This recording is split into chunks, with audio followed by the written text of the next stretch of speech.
Bienvenue à Ayutthaya. Quel hôtel choisir? Quel temple visiter? Comment se déplacer dans cette petite ville charmante et dépaysante? C'est la séquence découverte.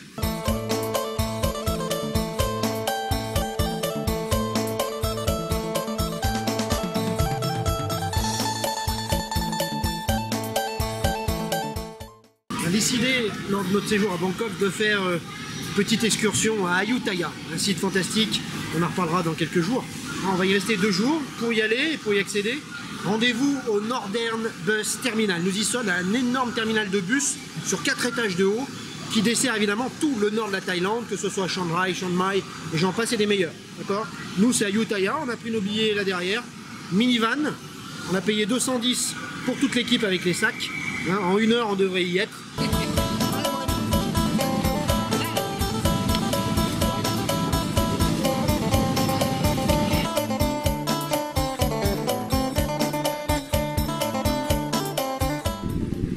C'est vrai que le minivan c'est pas mal, mais enfin bon, on est avec les locaux, sympa, 1h30, comptez un petit peu plus, hein, parce que le mec il s'arrête tout le long et il essaie de récupérer tout ce qui traîne sur la route.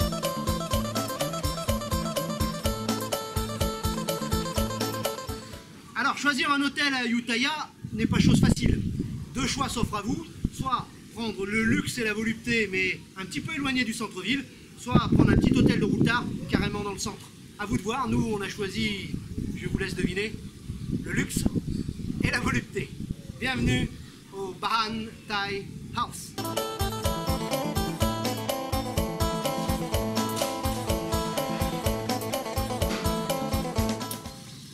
Le Ban Thai House est un véritable havre de détente. Alors certes, il est un petit peu éloigné du centre-ville, enfin bon, et du centre historique, mais on peut tout à fait affréter un tuk-tuk comme on va le faire aujourd'hui pour pouvoir visiter l'ensemble de la région. On vous conseille d'ailleurs de rester 1 nuit, voire 2 à Ayutthaya. La plupart des gens ils passent qu'une journée, c'est dommage, il y a tant de choses à voir. Alors, il n'y a pas que du site archéologique, hein. On peut également faire le tour de la région, rentrer dans les campagnes thaïlandaises. Et puis surtout ici, vous avez un hôtel tip-top, c'est notre coup de cœur sur Ayutthaya. Pour une 50aine d'euros, vous avez un hôtel avec des petites villas, avec vue sur le lac ou sur le jardin. Petit déjeuner très copieux. Tout ça pour un prix quand même super intéressant. Notre coup de cœur, le Ban Thai House.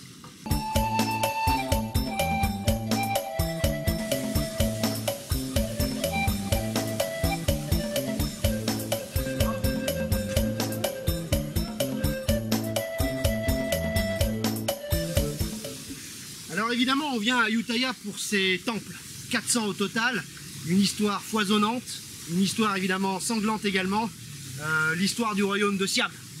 Le royaume d'Ayutthaya a été complètement détruit, ses ruines se trouvent à quelques kilomètres d'ici. Nous allons affréter un tuk-tuk et nous rendre direction Ayutthaya, c'est la séquence visitée.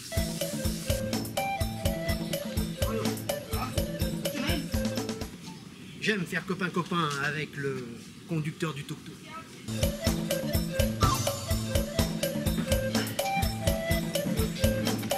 Alors l'idéal, évidemment, quand vous êtes à Ayutthaya, c'est de louer un tuk-tuk, d'affréter un tuk-tuk à l'heure ou à la journée. Hein, alors là, c'est assez spacieux. Alors certes, c'est pas donné, hein, c'est 200 bahts de l'heure. Enfin, je pense que pour faire l'ensemble des sites et l'ensemble des temples, c'est l'idéal.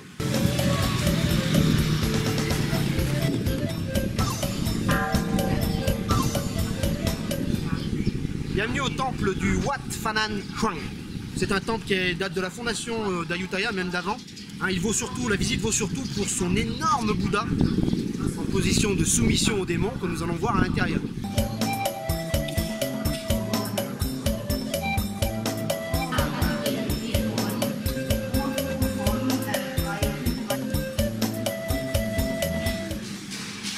Très impressionnant. C'est le plus haut Bouddha en brique de Thaïlande, 19 mètres de haut. À le voir comme ça, il paraît tout neuf, mais ne vous y trompez pas, il date de 1325. Donc c'est un Bouddha très ancien, encore vénéré aujourd'hui par la population thaï d'origine chinoise. Il y a une ferveur autour de ce Bouddha et de ce temple qui est tout à fait d'actualité.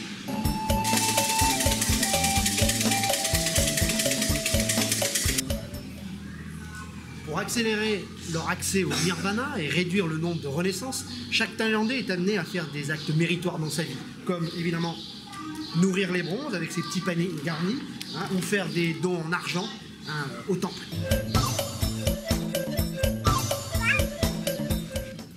Pour cette première visite, nous avons choisi un temple un petit peu excentré qui n'est pas sur l'île proprement dite d'Ayutthaya. Hein, il est difficile à dire, donc je vais vous le Wat Yai Chang Mongkong. Bon, on est à 3 km à peu près de la gare ferroviaire. Vous allez voir que c'est pas vraiment un temple, c'est un monastère, un énorme monastère avec des dizaines de temples à l'intérieur. Donc le gros intérêt de ce temple, c'est son Chedi que vous venez de voir. Alors un Chedi, c'est quoi exactement? C'est un espèce de monument funéraire, hein, qui désigne tout ce qui réunit des reliques. Celui-ci est assez extraordinaire, vous avez vu, c'est le plus haut de la ville, 60 mètres de haut quand même. Il penche un petit peu si vous avez bien regardé. Il a été construit par le roi Naresuan en 1592, hein, pour fêter la victoire sur les Birmans, qui sont les grands ennemis des Thaïlandais à cette époque. Hein. Pour 2 siècles, les invasions sont stoppées. Bon, elles reprendront par la suite. Et puis, ironie de l'histoire, Ayutthaya et tous ces monastères seront rasés, pillés par les Birmans.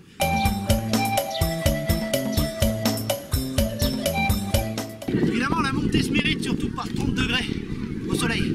Et vous là, ça va le coup. Au centre du Stupa et du dôme, un puits aux offrandes. Et puis vous avez un panorama en haut qui est assez exceptionnel sur l'ensemble du temple. Je reprends mon souffle.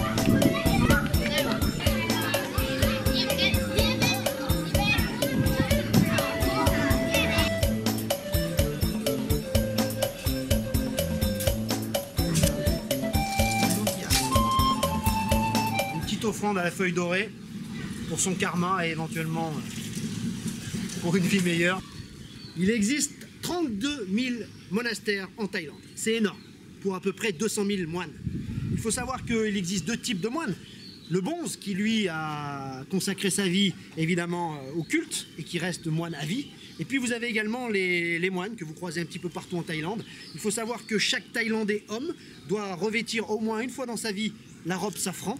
Il s'agit évidemment d'un élément essentiel de l'unité nationale. Évidemment, si chaque Thaïlandais passe par les monastères et passe par la robe safran, cela leur donne évidemment une unité culturelle et cultuelle exceptionnelle et importante. On devrait peut-être s'en inspirer. Je suis sûr que la robe safran m'irait pas mal. J'ai déjà la coupe.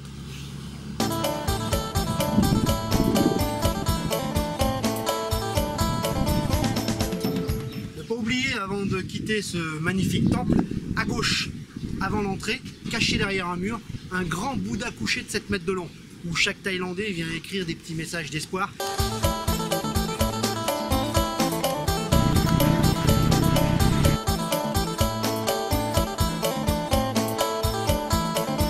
Donc bienvenue au temple de Wat, si vous préférez, de Sri Samphet. On n'a pas fait très original, c'est l'ensemble le plus impressionnant sans doute du site d'Ayutthaya. Très connu des touristes et sur la plupart des photos et des cartes postales à cause de ces 3 monumentaux Chedi qui sont derrière moi, hein, et qui sont véritablement des chefs-d'œuvre d'architecture. Le temple est d'inspiration, on va dire, sri-lankaise. Nous verrons qu'à Ayutthaya, nous sommes à un carrefour de culture, un carrefour de civilisation, où véritablement les civilisations indiennes, chinoises et asiatiques se sont croisées, et même les européennes.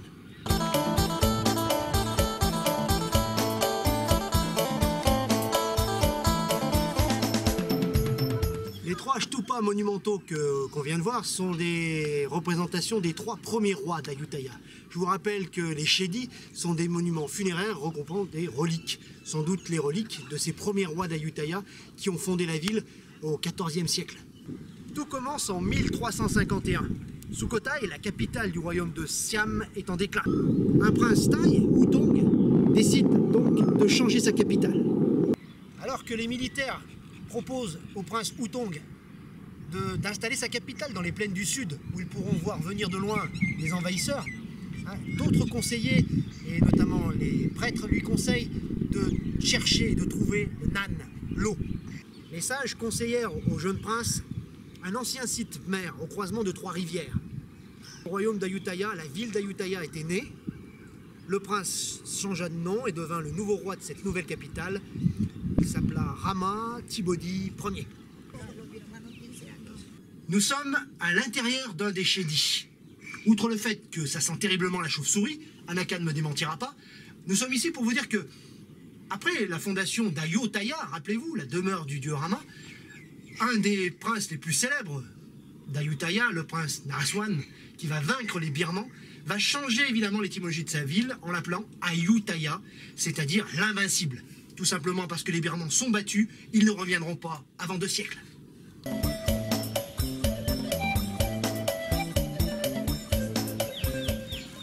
Le temple de Sri Samphet que nous venons de visiter est un temple un petit peu particulier. C'est un temple royal, hein, le roi qui est le Deva Raja, qui est quasiment une divinité. Hein.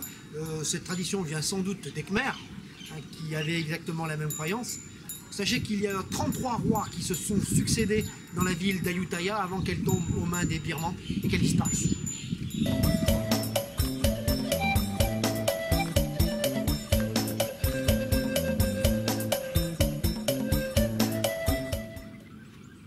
Bienvenue au temple de Mahatat. Bon, certes, très ruiné, mais en fin de journée, au coucher de soleil, il y a quand même une ambiance assez romantique.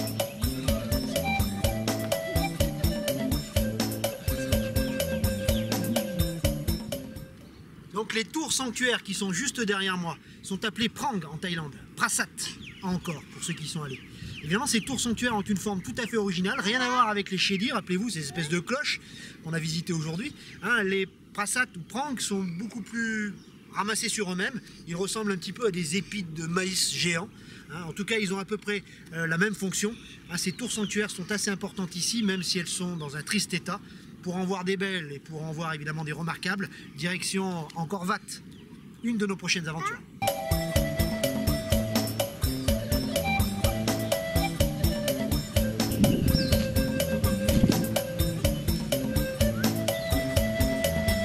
Petit clin d'œil encore et encore, hein, cette tête de Bouddha enserrée dans un bagnon gérant nous rappelle évidemment les temples d'Angkor.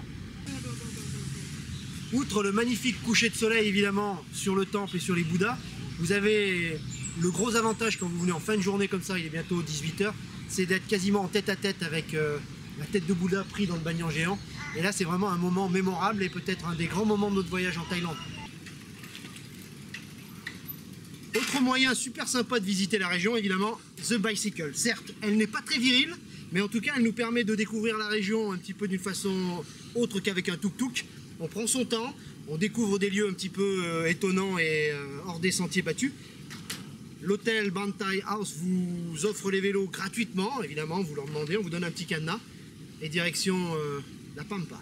Bon, pour les sites archéologiques, ils sont quand même assez éloignés. Quand il fait 30 degrés, le vélo, bon, c'est à vous de voir. Si vous êtes des grands sportifs, pas de problème. Nous, avec la petite, bon, on a juste fait une petite balade.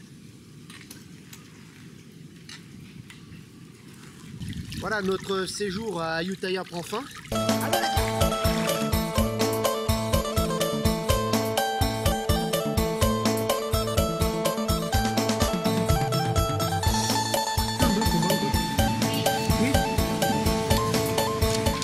Voilà, on a un billet pour Bangkok. 30 bahts pour 2. Donc on prend le train de 12h40. Arrivé à peu près 14 h et quelques à Bangkok.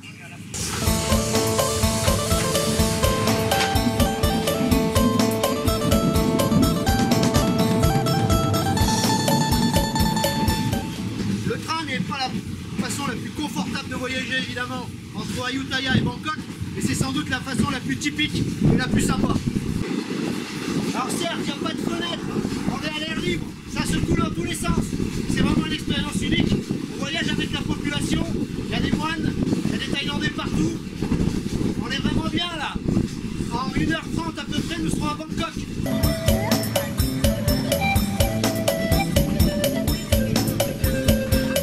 Bon, nous voilà arrivés à Bangkok.